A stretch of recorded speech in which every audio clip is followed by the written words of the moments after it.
اس کے پاس valid passport ہے، valid 1 مہینے کے لیے اس کے پاس ویزا ہے، اور اپر دیر میں صرف ڈسٹرکٹ اپر دیر میں رہائش کے لیے اس کے پاس 1 مہینے کی NOC ہے۔ پراپر ڈاکومنٹیشن اس کے پاس جو ہے وہ ہم نے چیک کی ہے، ڈاکومنٹس اس کے بالکل صحیح ہے، اور اس رسمی انٹرویو کے بعد چونکہ وہ خاتون ہے اس کی پریویسی کا ہم نے خیال رکھا، اور اس کی سیکیورٹی کے لیے ہم نے اس کی سیکیورٹی پر پولیس کانسٹیبل مامور کیے ہیں جو اس کی سیکیورٹی کا باقاعدہ خیال رکھیں گے۔ ہسٹری اس پوری ایپیسوڈ کا کچھ اس طرح ہے۔ یہ بتائیے یہ اپر دیر میں کون سے علاقے میں ہے؟ یہ گلشو نامی ایک گاؤں ہے جو بالکل اپر دیر کے بالکل قریب ہے، اس میں یہ رہائش پذیر ہے، نصر اللہ نامی لڑکا ہے۔ تو نصر اللہ کا اس کے ساتھ فیس بک پہ پہلے فرینڈشپ، وہ فرینڈشپ آگے جا کر پھر دوستی میں تبدیل ہوئی، اور دوستی چلتے چلتے پھر پیار میں تبدیل ہوئی ہے، اور اس نے باقاعدہ 2022 میں اس کے ویزا کے لیے پاکستانی ایمبیسی ان انڈیا کو ریکویسٹ بھیجی ہے کہ اس کو ویزا جاری کیا جائے، اور اسی نصر اللہ کی اسی ریکویسٹ پہ وہاں پر پاکستان کی ایمبیسی نے اس کو 1 مہینے کے لیے 30 دن کے لیے ویزا جاری کیا ہے،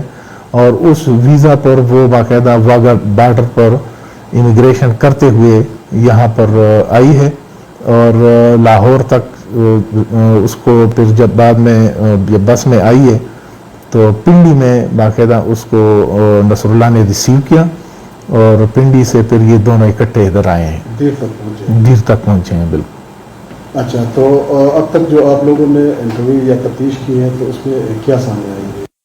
جو انٹرویو ہم نے اس کا کیا ہے اس میں یہ ہے کہ پہلے تو ہم ڈاکومنٹیشن چیک کر رہے تھے کہ ڈاکومنٹس اس کے پراپر ہیں، یا مطلب اس طرح نہیں ہے کہ کوئی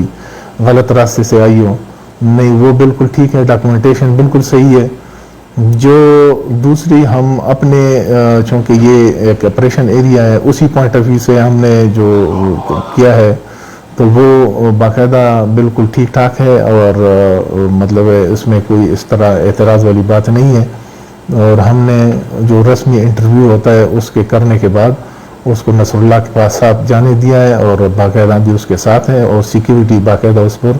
لگی ہوئی ہے۔ نصر اللہ کو ہم نے اس بات کا پابند بنا دیا ہے کہ 21 تاریخ سے پہلے 21 اگست سے پہلے باقاعدہ یہ یہاں سے رخصت ہوگی، اور جب اس کا ٹائم آئے گا رخصتی کا تو باقاعدہ SHO پولیس اسٹیشن دیر کو وہ مطلع کرے گا، اور یہاں سے انشاءاللہ پھر پراپر طریقے سے سیکیورٹی کے ساتھ ساتھ یہاں سے رخصت ہوگی انشاءاللہ۔ جس طرح جتنا ہم نے ان کو انٹرویو کیا ہے ابھی تک ان کی کوئی یا نہ تو شادی ہوئی ہے نہ مانگنی ہوئی ہے، اور جو نصر اللہ نے ہمیں بتایا اس کے مطابق یہ ابھی اسی وزٹ میں منگنی کرنے کا سوچ رہے ہیں، اور یہ پھر بتا رہے ہیں کہ نیکسٹ جو ان کا یہ جو وزٹ کرے گی انجو پاکستان کی نیکسٹ ٹائم، تو اس میں انہوں نے شادی کا پروگرام بنایا ہوا ہے۔ سر دست یہ صرف منگنی کریں گے، شادی کا بھی پروگرام نہیں ہے۔